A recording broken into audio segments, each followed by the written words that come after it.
Presiden Amerika Serikat Joe Biden dan Presiden Prabowo Subianto bertemu pada Selasa 12 November waktu setempat di Gedung Putih untuk memperkuat hubungan Amerika Serikat dan Indonesia. Pertemuan ini berlangsung beberapa hari setelah Indonesia dan Tiongkok menandatangani perjanjian maritim yang mengundang kontroversi.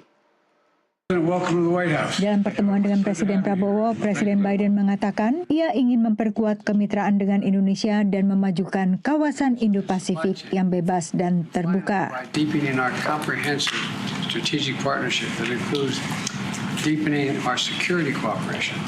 We'll discuss also global challenges including the Gaza and the South China Sea. Sebelum ke Washington, Prabowo bertemu Presiden Tiongkok Xi Jinping di Beijing dan keduanya menandatangani kesepakatan untuk bersama-sama mengembangkan sumber daya maritim dekat Kepulauan Natuna. VOA bertanya kepada Gedung Putih apakah Biden secara khusus merujuk pada kesepakatan ini dalam pertemuannya dengan Prabowo. We continue to encourage Indonesia to work with their legal experts to make sure any agreement they make with the PRC is in according with international law. Dalam pernyataan bersama seusai pertemuan bilateral, Presiden Biden dan Presiden Prabowo menggarisbawahi dukungan kuat untuk menghormati hak kedaulatan dan yurisdiksi negara pantai atas zona ekonomi eksklusif sesuai dengan hukum laut internasional khususnya Konvensi UNCLOS 1982.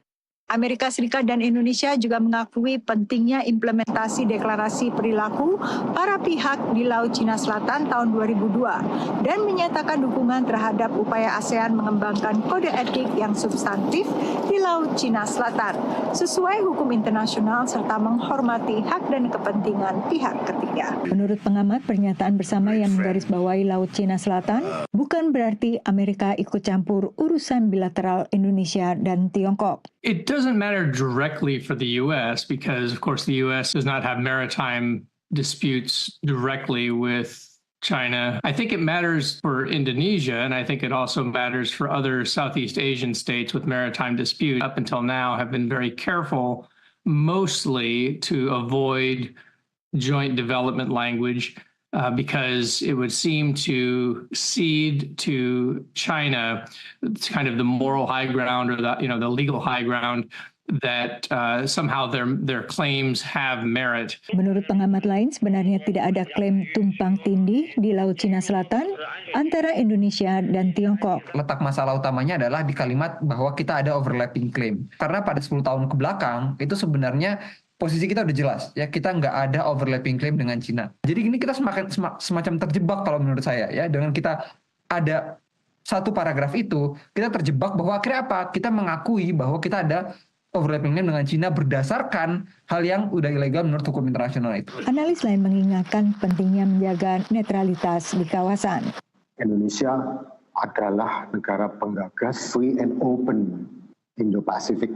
Berarti kita mengutamakan hukum internasional dan juga kita membuka kawasan kepada negara-negara adidaya untuk berkontribusi secara positif di kawasan. Presiden Prabowo juga menghadiri undangan makan malam dari Menteri Luar Negeri Amerika Antony Blinken dan menerima kunjungan Menteri Pertahanan Lloyd Austin sebelum melanjutkan lawatannya ke Peru untuk menghadiri KTT APEC, kemudian menghadiri KTT G20 di Brazil. Dari Washington DC, Yuni Salim dan tim VOA.